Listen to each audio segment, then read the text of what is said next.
Get in the know. Non-stop Vikings talk. It's Purple Daily on Score North and ScoreNorth.com.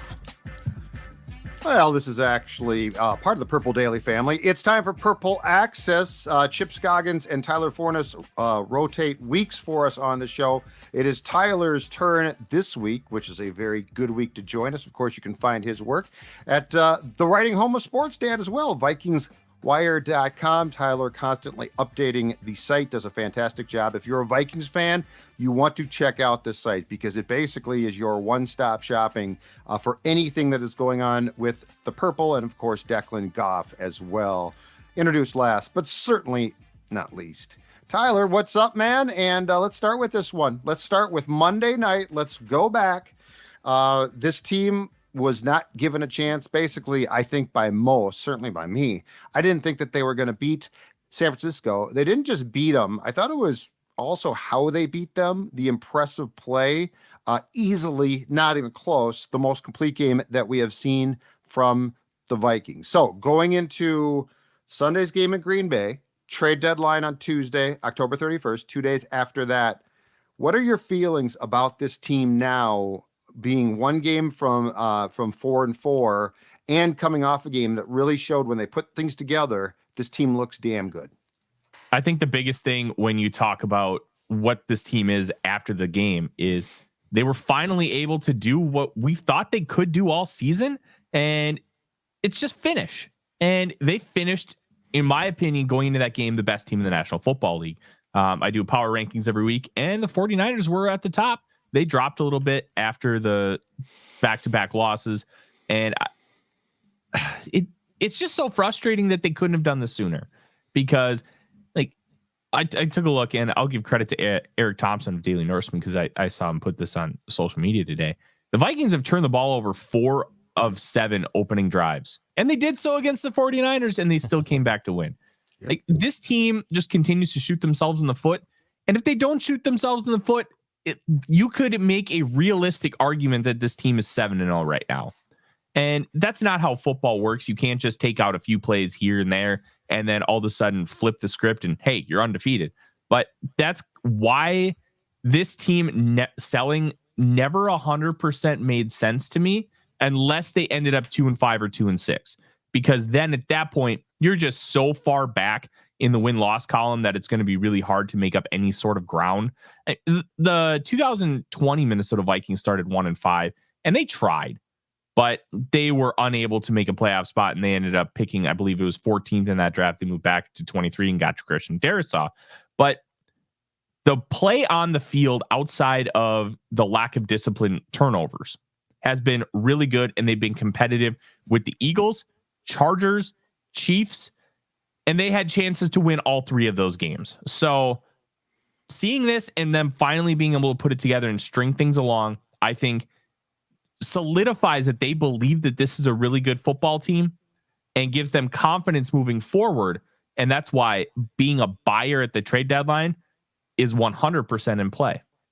So, Forno, I think what was also impressive in that win wasn't the fact that, they marched their way back and clawed their way back. They were in control and basically controlled that entire game against what you're saying, probably the best football team in the NFL, where last year it was digging a hole, coming out in the fourth quarter, making epic comebacks. And I mean, is that fun? Yes, but it's not really a sustainable method as we're seeing as it's playing out right now in this season.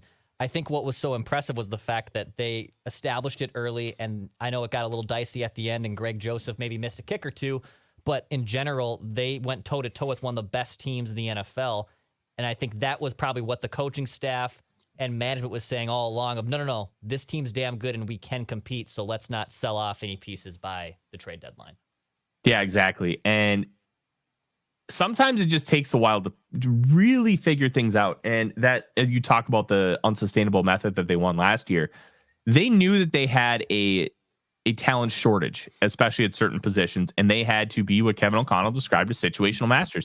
They had to master those situational elements in order to win football games because they just weren't that great of a team when you look at it from like a broad perspective. They had aging guys on big contracts. They started to shed those. We're starting to see and why you have to give some of these rookie classes time to develop because guess what? They're developing and they're starting to play well. Caleb Evans is a solid starting quarterback in the NFL. Andrew Booth Jr. has played well in back-to-back games when given opportunities to play. And you have Ed Ingram. We're going to talk about the offensive line here a little bit. Ed Ingram's been good, and it's hard to say anything else. You can look at just the pressure number. The pressure number is a little high, but not all pressures are created equal. And a lot of these Vikings route concepts are so long that it's going to invite more PFF pressures just naturally because you have to block longer. And when you look at every little piece that talks about this Minnesota Vikings team, they had opportunities last year and they were able to take advantage of them. This year, they're not taking advantage of as many, but overall they're playing better football. And if you want to look at the DVOA, which that was a big point of contention last year, they're 16th, 14th on offense, 15th on defense, and they're 27th on special teams, which I thought was really low considering how good Greg Joseph was going in to last week. And Ryan Wright's been a pretty dang good punter, but this team is figuring it out with playing a lot of young talent. And if they're playing a lot of young talent now, that's when year 3, which always felt like the crucial year for this franchise, is going to help move forward. And next year could end up being the year that we talk about as, hey, this is what we're going to see from Kevin O'Connell and Kwesi Adofo-Mensah really moving forward. So as you said, the offensive line by a lot of metrics now. So this is not just the eye test. The offensive line, which has been, I think rightfully so in the past, criticized, is playing outstanding. They did not give up a sack. It was the first time this season that Cousins has not been sacked in a game. They are not at fault for the fact that the run game is 30th. How pleasantly surprised are you by the fact that, and I mean, it starts with 2 tackles that are just damn good. And we've been saying that for a year now. Those 2 tackles are just good. But how pleasantly surprised are you that the interior guys, including Cleveland when he plays, and Reisner on Monday, have actually played well? And for the first time in a long time, folks, I think it's fair to say that the Vikings have, Tyler, a top 5 offensive line. Like this offensive line's not good. They are legit good. Hats off to Chris Cooper, the offensive line coach. There was some frustration that they just didn't go get Mike Munchak and they had to get his protege. Because it's like, okay, what? Just go get Munchak. Why are we getting his assistant? Well, right. It's worked out pretty well. And he's maximized Garrett Bradbury. He's really helped the development of Ed Ingram and Ezra Cleveland. And obviously you have Darisaw O'Neal. So this offensive line is playing really well within themselves. They're protecting Kirk Cousins consistently. And yeah, there are warts. And the thing with offensive line play is you want to lose slowly. That's kind of the mantra motif of the position, because you're going to lose. It's a fact of life. Lose as slow as absolute possible because you're under attack. The offensive line is basically defense, especially in the pass game. Because you're not attacking, you're bracing yourself to receive impact and trying to prevent them from getting past you. In the run game, it's a little different. That's where you get like your road graders, and that's more of an attack position. But in pass blocking, you're protecting, and they've done a really good job of that.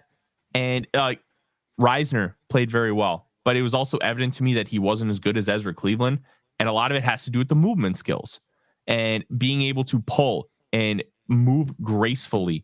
That's just not his style. He's going to be a phone booth guy, where if I'm in a phone booth with you, you're done. I'm going to crush you because I don't have to move. I can just basically grab you and throw you and just overpower you. But the second you get those movement skills, it's so incredibly different with him in Cleveland. Cleveland, like O'Neal, they're phenomenal movers. And you have Bradbury as well. Darisaw is a great mover. Ed Ingram's a fine mover, and he's the worst of the bunch. But when you have those great movement skills, it allows you to do so many different things and climb to that second level and be able. They were doing like trap protections. So with trap plays, you have everybody flowing one way and you have one guy pulling to trap that defender, and then that's your hole. But they were doing it in pass protection against Nick Bosa, but they were having Reisner do it, and Reisner's just not a good enough mover to be able to successfully do that, whereas Ezra Cleveland is. And that's why like Reisner's a phenomenal swing guard. Like paying him $2.25 million guaranteed for the swing guard, we saw why it was pretty valuable on Monday night. And this offensive line as a whole has played very, very well. And you can argue that Christian Darrisaw is the best left tackle in football. Brian O'Neill, you could make an argument. I think this one's more of a loss because I think it's Lane Johnson, that he's the best right tackle in the NFL. Bradbury, his warts are a lot smaller now. And some of the big thing with the offensive line plays we've talked about, Judd, it's narrative based. Vikings have had a bad narrative for a decade. It's hard for people to change that. And I'm glad to see that more and more are starting to come around and be like, hey, this offensive line is really good and they are playing well. And now we've seen about 5 consistent weeks of it. It's a great thing. So what do you do with Ezra Cleveland, Dalton Reisner, Forno? Do you ride one of these two? Is one of them just basically your swing? I mean, offensive line injuries happen all the time, but is this probably just a luxury at this point to have one of those two dudes potentially on the bench? Like, what happens when Ezra Cleveland, if he indeed, I know he did walkthroughs on Wednesday and looked better, but once he is fully healthy, what do you do here with this, I guess, starting 5 combination with 3 guards for only 2 spots? Reisner goes back to the bench. I don't think Ezra Cleveland has played any sort of way where, or Reisner has overplayed him, where Reisner takes a spot. And I don't think he's played well enough to take Ed Ingram's spot either. You have the continuity, but this also gives you the flexibility to really make sure Ezra is 100% healthy. Maybe if Reisner stunk up on Monday, you might rush him back a little bit and play him at 90%. You don't have to. You can have the luxury of, hey, Reisner's playing well. Take an extra week off, really get that foot healed, and then we'll go forward. But it's a great luxury to have, and you're going to need Reisner at some point at another position or back at left guard by the end of the season. But just because one person ends up playing well, it's the whole backup quarterback conundrum. Just because the backup quarterback plays well doesn't mean he should replace the starter. Like, he's there, he's the backup, he did his job, and then the starter gets his job back. We're not talking about a Tom Brady situation. Reisner was good, but Ezra Cleveland's proven himself to be a top 5, top 10 guard in this league this season. And you just don't give that job away when he had a mid-foot sprain. It's not like he did something to completely crater his athletic ability or strength. Well, and I think just as far as the potential future guys, Cleveland almost certainly is not going to return. I think he's going to get a big payday elsewhere. And I think that there might be a team that actually gives him a chance back at his college position of left tackle. So Reisner being in the building is not a bad thing if he likes it here, because he's not an old player. He could certainly sign like a 3-year contract and be the starter at left guard in 2024. So like it makes sense. It's just It's refreshing to see the line playing well. Now, here's the question. Assuming no trades are made here, and we'll talk about trades, but assuming no trades are made and assuming that the running back committee continues, and we did see more of a committee on touches on Monday, especially with Akers now joining Madison. What is your assessment in watching film of where the run game is at from a running back standpoint? And is the trend that we saw on Monday a positive step? Because this team at the end of the day right now, you guys, is 30th in the league in rushing yards per game. And for the season, that shouldn't be the case with, again, the offensive line being so good in run blocking. Yeah, a lot of it has to do with those running backs and just not being able to hit the hole and not being able to see everything as well as you'd like. Here's the wild thing. The Vikings have no rushes over 20 yards. They're still 7th in success rate. So they have, percentage-wise, they have the 7th most successful rushing attack per play. That's pretty good. But there's elements to it. You have to be able to have those running backs. Like, there was a lot of discussion going into the game last week. The Vikings undervalued the running back position. I don't think they undervalued it. They picked the wrong guy. I've never been a big Alexander Madison fan. He looks good when you give him a long run. It's like, oh, yeah, some people were saying he's just as good as Dalvin Cook. No. In the 6 starts he had replacing Cook, he had average 79.5 yards rushing and half a touchdown. Yeah. That's fine, I guess. But when you watch him actually play the position, he doesn't really offer you any real explosiveness. He's got a little bit of grit about him where he will take like a 2-yard run and make it a 5-yard run because he'll engage that lower body and really drive forward. But his vision, I have never been a really big fan of. Cam Akers, what Cam Akers are we getting? Because week 1 for the Rams, he ran 22 times for 23 yards. And he's been massively inconsistent, especially ever since he tore his Achilles August of 2021. They say it's a 2-year injury. So seeing him be more explosive now does make some sense. But I don't know if he's the long-term answer either. I'm still a big Ty Chandler fan, but it's obvious that they don't fully trust him yet, which is why you haven't seen him work in as much, especially since the Akers trade. It wouldn't shock me if they decide in like the top 100 to go take a running back this next year. It's not the strongest running back class in the world, but having a guy that you can trust to be a consistent player back there is so valuable. And right now, I don't know if the Vikings fully trust anybody to be that guy. And Madison, I think, is losing a little bit of favor in that backfield. So it is Reckless Speculation Thursday, Forno, and Reckless speculation. Mackey threw out the idea of trading a day 2 pick for Derrick Henry. Your initial thoughts on the Vikings buying Derrick Henry for a day 2 pick? First off, I just want to say I love Mackey. Mackey's a phenomenal guy. This is not going to be favorable. This is Judd. No, that's an incredibly dumb idea. A day 2 pick for Derrick Henry. You're giving up a 2nd-round pick. You don't have a 3rd-round pick this year. Right. Like I'm sorry, no. Derrick Henry. No, I'm completely out on that idea. Now, when you look at who you could trade for, I just wrote a big article for Vikings Wire yesterday talking about different players the Vikings could trade for. I think you see a TJ Hawkinson like trade if you're going to see one. It's either that or you get an aging veteran on an inexpensive contract to come in and help the pass rusher defensive line. Mm-hmm. Why not a Chase Young or Montez Sweat? Ooh. So here's my theory. You have Danielle Hunter. You bring in Chase Young, who's the 2nd overall pick in 2020, tore his ACL in 21. There was some other lingering damage in that knee, and he lost most of the 22 season. This year, he looks back to being that guy. People thought he was a better prospect than Nick Bosa coming out. And he was phenomenal, absolutely phenomenal at Ohio State. And if you bring him in as a 25-year-old, you give him an incentive-related larger contract, you can still sign Danielle Hunter. And then if you can re-sign Marcus Davenport and move him to 5 technique, ask him to gain 5-10 pounds and play at like 290, and he can be a massive disruptor on the interior. And now you have those 2 edge rushers that you can count on for the next 3 to 5 years. That to me makes the most sense. Getting a guy who could be a long-term pillar for this franchise. Now, you can only do that so long because you still have to draft and you still have to be able to get guys on young contracts, especially in a salary cap league.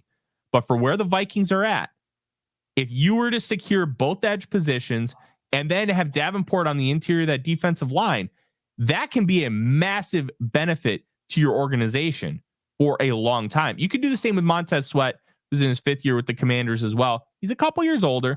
He's got 34.5 sacks in his career, 5.5 this year, and he's a fantastic edge rusher as well. If they don't do that and they choose the rental route, you got to go with Tier Tart, the defensive tackle from the Tennessee Titans. You remember that preseason game, the first couple drives, there was one guy who was always just destroying the Vikings offensive line. It was Tier Tart. It's because he got in a fight and they forced him to play in the game. Yep. If you remember that, he got in a fight and they kicked him out of practice. And then he was the only guy who was any good for the Titans that played on defense in that game. And he was fantastic. He's 26 years old on the final. I think he's on like a $4.5 million contract. So it'd be prorated. They pay him less than $3 million for the rest of the year. And the Vikings have a shade under $8 million in cap space. So it's palatable. And you could maneuver with the Titans and see if they would pick up like a little bit of cash on that. Hey, maybe we'll give you a 5th-round pick instead of a 6th-round pick, and you eat $1 million in cap space. And I think that move could be a real difference maker, because it's hard when you're talking about like a skill positions. Hawkinson was phenomenal last year, but based on everything that we know about football, he probably shouldn't have been that good, because it's really hard to gain that kind of chemistry like on the fly on offense. On defense, you have a responsibility and you just follow that responsibility, right, especially on the defensive line. It's much easier to transition and translate from team to team during the course of a season. And I think that might be a really nice route to take for the Vikings. I think you just hit it. I think if they aren't going to make a trade, and if they win against the Packers, I would not be surprised for sure. I think if they're going to make a trade, it'll be on defense, Forno. And I think the positions that they could possibly look at are cornerback, defensive end, and defensive tackle. And I personally would have zero problem if they upgraded at any one of those three. I also would love to see them, if they can do it, to the last thing that you just said, upgrade defensive tackle.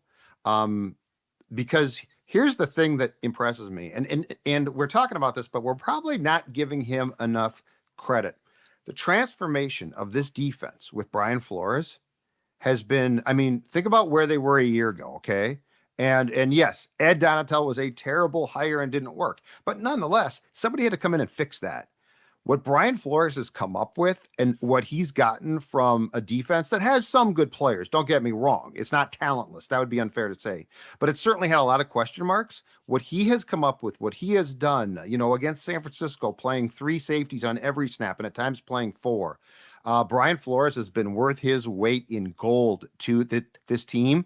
And if I can help him upgrade personnel wise, I think from Kwesi to Kevin O'Connell to everybody, I'm saying, yes, give him more help, because what he has done has really, I mean, when you look at what this defense has done compared to a year ago, it is super impressive to me. Let me ask you this, Judd. Why would you trade for corner? And I ask this because the Vikings have 4 young cornerbacks. They've all played relatively well. Why would we want to make a massive addition to that room when you have guys who are growing, developing, and playing well on very inexpensive contracts, and you're going to have to spend more capital in order to do so? To me, like, I get that if you were to acquire a guy like Pat Surtain, the second from Denver, it's a massive upgrade to the room. Right. But why would you want to make that investment considering what you already have and how they've already shown real growth when you have other positions of need that you really need to attack even more? Because if I can get the right deal, and I am going to be, and I mean, if the Vikings win on Sunday, they are going to be right in the midst of the mix for a playoff spot. They're only 2 games back of Detroit, which is incredible right now with a lot of division games left. I don't trust the Booth Blackman short term. So, but Blackman was playing a ton, and now he's not, and Booth is playing, and he's looked improved. But I would, if I'm Flores, I would love to get a short-term upgrade there of consistency that I know. So that's why I think Caleb Evans, to me, health provided, has been really solid. Like, that looks like a hell of a draft pick. Byron Murphy Jr. actually PFF wise does not score well at all, but he's going to play. But if I could get somebody that I trust a little bit more than what you've gotten from the Booth and Blackman team, I'm taking that, because if I'm going to be a playoff team, I'm always looking to upgrade things I'm not certain about. So that's why. But yes, I mean, I'm not saying Surtain would cost you way too much. I'm not saying mortgage the future, because I don't know how far this team can go. So if in doubt, I probably wouldn't make a trade. But I do think that cornerback is a position that I've heard that they are at least sniffing around. So, oh, that's interesting. That's the first I'd heard that they were sniffing around. I would leave the cornerback position intact because they are showing that kind of growth, and the defense itself, with how much pressure they garner, can really help alleviate some of that pressure from the cornerback room. Mm-hmm. And to me, I'd want to focus on the pass rush. But what's interesting is if you were to try to acquire Pat Surtain, well, George Payton said he's a franchise cornerback. And yeah, I'll never forget that line. Just one of the more hilarious things I've ever heard a general manager say.